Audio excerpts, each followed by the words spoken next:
Welcome to Founders Future, a podcast powered by Closers.io, where we dive into the journeys of innovative entrepreneurs and explore the road ahead for them and their companies. I'm your host, Jay Encarnacion, and in each episode, we uncover the stories behind impactful ventures, the challenges faced along the way, and the strategies driving their future growth. Today, we're thrilled to have Chenise Upshur, the founder of Cornerstone Coaching and Consulting. Chenise brings a powerful mix of experience from her nearly 15 years in Fortune 500 and environment like Dell Technologies, where she excelled in leadership, to now running a coaching business that empowers corporate escapees and leaders to bridge gaps and build thriving careers and businesses. She's also an Amazon best-selling author and an ICF certified coach who's transforming how professionals transition and lead. We'll explore her founding story, how Cornerstone Coaching and Consulting supports its clients, and her vision for scaling this mission-driven venture. So let's dive right in. Chenise, welcome to Founders Future. Thank you so much for having me. Excited to be here on this amazing Wednesday afternoon. Absolutely, absolutely. So excited to have you on today. I can't wait to dive in. So let's start at the top here for Okay. our listeners. Take us back to the very beginning, Chenise. What specific problem in the career transition or leadership development landscape, maybe around corporate burnout or leadership gaps, really inspired you to start Cornerstone Coaching and Consulting? So I feel like this is always a tricky question because it's like, okay, at what point do you start? Yes. I think for me, it was really interesting because I kind of hit this point in my own corporate career where there were things that I wanted to do and was excited to do, but the business structure didn't really align to allowing that. And so at that moment, I had started kind of playing around with the idea of leaving, becoming what I now kind of term a corporate escapee and creating my own business where I could do business the way that I enjoyed. And so I ended up leaving and created Cornerstone. And the crazy thing was, initially, the business was all about helping leaders become better leaders. And it was something where I was realizing, like, hey, there were folks who were struggling to connect with people or maybe empower people, or maybe, that line between manager and leader, like it was too hard of a line. You kind of have to do both. And so I really wanted to help leaders do their job well and not run into burnout or run into situations where people didn't want to be on their team. And so that's what I had initially created Cornerstone to be. And I'd gotten to the point where there was one day I had created this amazing product, Leadership Elevation. I was getting ready to kind of put it out there in the world.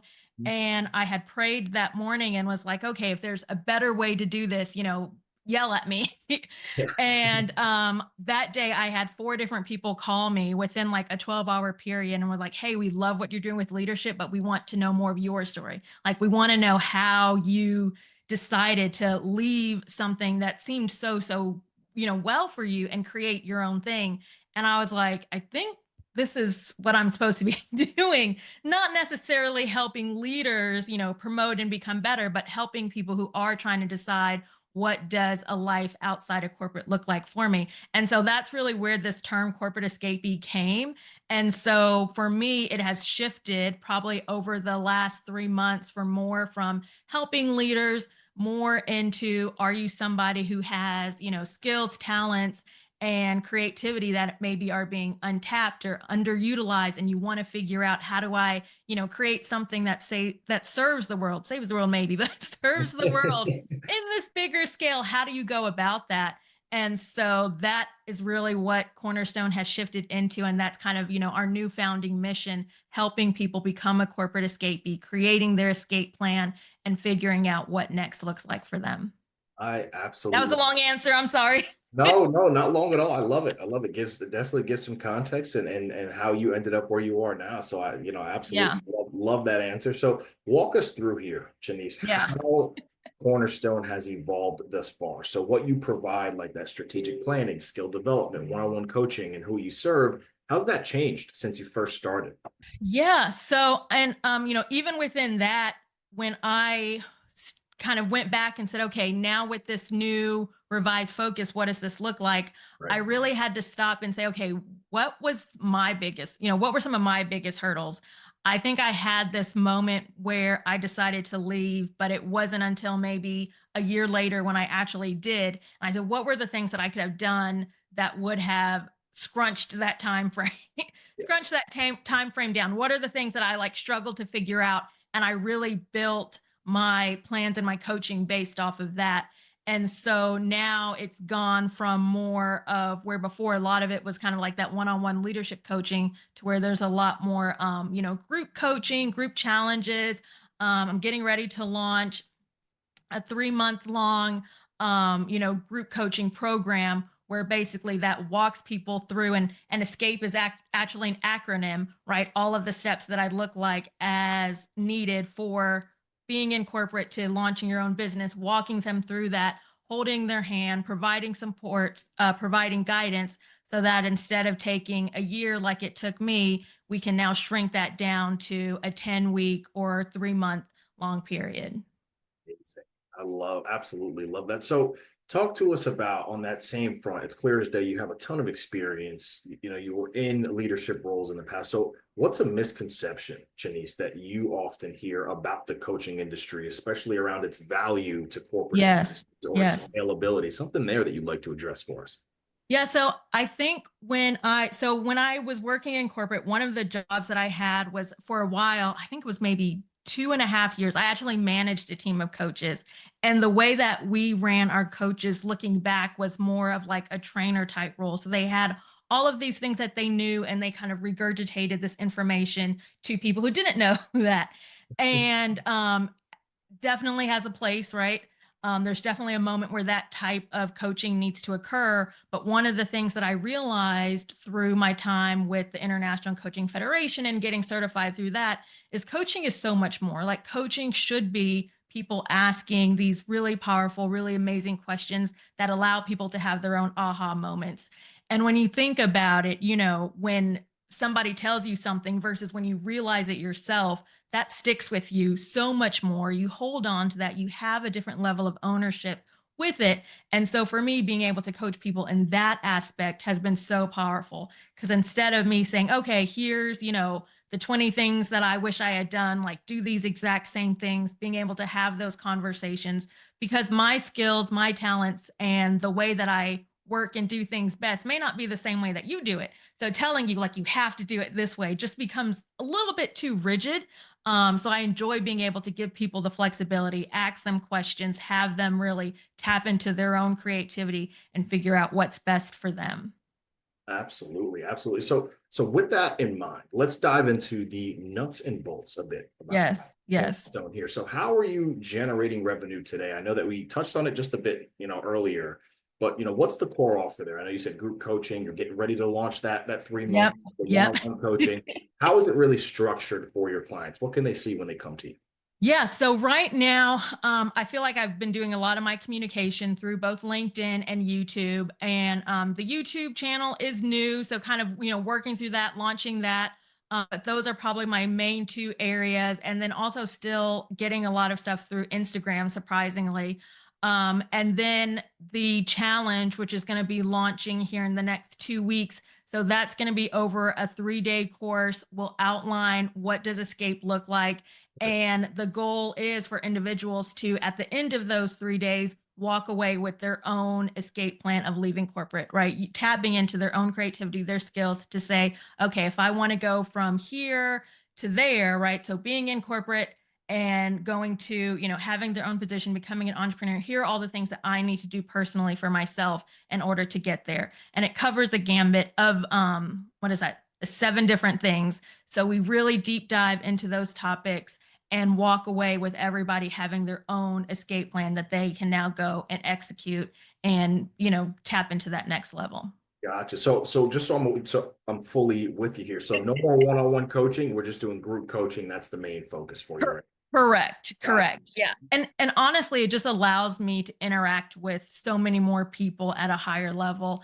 And then one of the interesting things too with kind of switching from the individual to the group coaching, like there's so many times where we'll do group coaching and the answer will be applicable to a lot of different people. Or Right. someone may ask a question that they actually didn't even think about. But when someone asks the question, it's like, oh my goodness, like that was exactly what I needed. So we do see a lot of benefit coming out from those group coaching scenarios as well. Yeah, that makes a lot more sense. And you can Yeah. just really offer your services to a wider group and put you in a position where you can really affect significantly more of your clients across the board and just make that efficient as a process. So I know you touched Exactly. on the acquisition piece of it. So you're using LinkedIn, YouTube organically. Are you doing anything Yes. around ads at all? Have you seen success with that? What does that look like for we're getting new clients in? So that's something that's kind of on the table, and I'm kind of playing around with the possibility. And it was one of those, and it was funny. My mom actually asked me about this the other day, and I was Yeah. like, when I write down the things that I feel like diving my time and energy into learning. Ads is not one of them, just because I'm not good at it, right?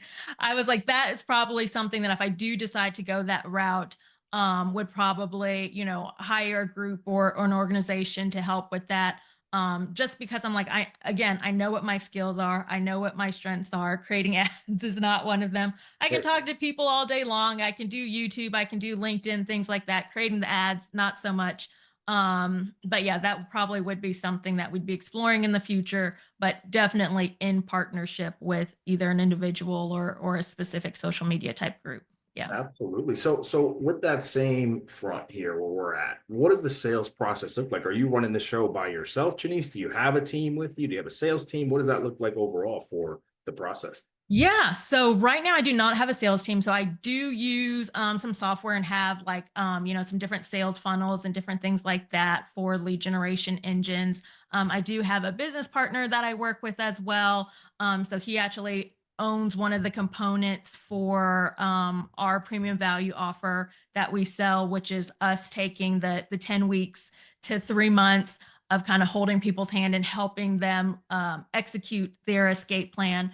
But for the most part, yeah, it is myself running the sales engine for the business. And again, one of the things, like as we continue to scale, may look on bringing on an additional person or a team, but for right now we haven't had a need for it at this point. I Yeah.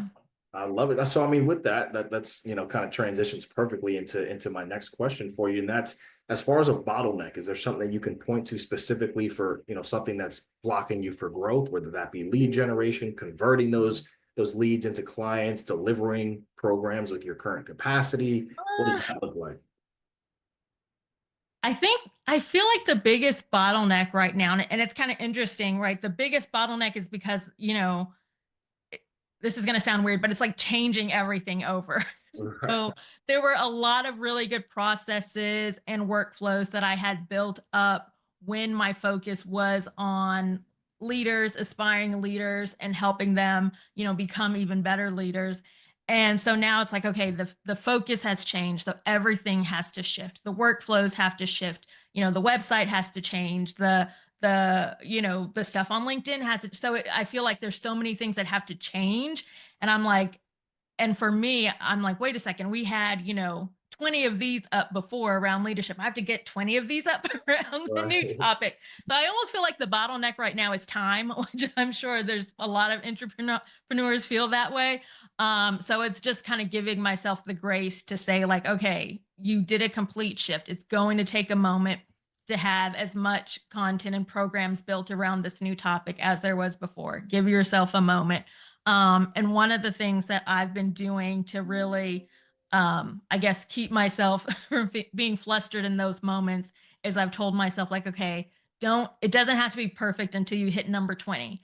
So, even with the YouTube channel that I started week before last, I was like, okay, if it's not, don't expect it to be perfect until you hit number 20. So, like, there's one of my YouTube videos where I'm like struggling to find the in live button on it. I'm just like, it doesn't have to be perfect. It's okay. This wasn't number 20. It was only number 5. By number Right. 20, you'll know where that button is and you'll be good to go. So yeah, just time and giving myself the grace to make this adjustment. Love it. I absolutely love that. So let's talk a bit about your vision, right? For Cornerstone. What are your top priorities, Chenise, for the next 6 to 12 months, whether that be a specific, goal that you're reaching revenue wise or expanding and more again, building out a team for you. What are you really focused on over this next year for growing Cornerstone? So over the next year, and it's one of those things. It's like you have these goals, and sometimes it's like, oh, do I even say them out loud? Yep. But honestly, like I would really love to be able to look back and say, okay, over the course of 2025, I helped 500 people become corporate escapees, whether that's just at the core product level or at the premium value product level, just helping 500 people get in that mind frame and say, okay, I'm in corporate. I love what I'm doing. Maybe I don't love what I'm doing, but I have these skills and talents. I feel like they can be better used and elsewhere. Help them with that process.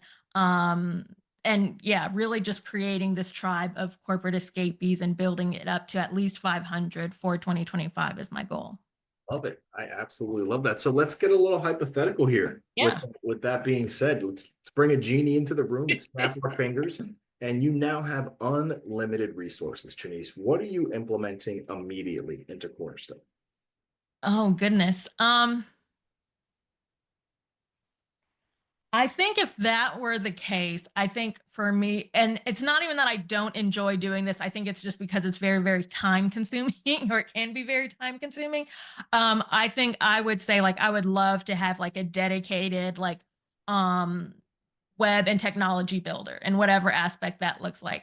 Again, I enjoy doing it, but it does take so much time. And I was like, I would love to be able to spend more of my time focusing on like what are other solutions, what are other programs we can put forward.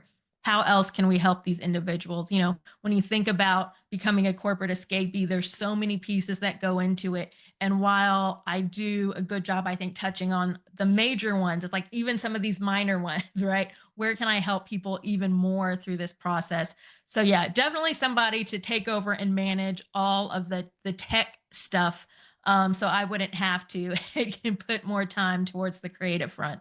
Absolutely. I mean, that's definitely a focus for most, right? Is Yeah. do what you do best and really handle the fulfillment side of things. So I can't fault you there for having that be the wish right now. So Yeah. with that being said, talk to me a little bit about what you personally see as the evolution of the coaching industry in the coming years, right? So how do you see it growing? Where do you see it going?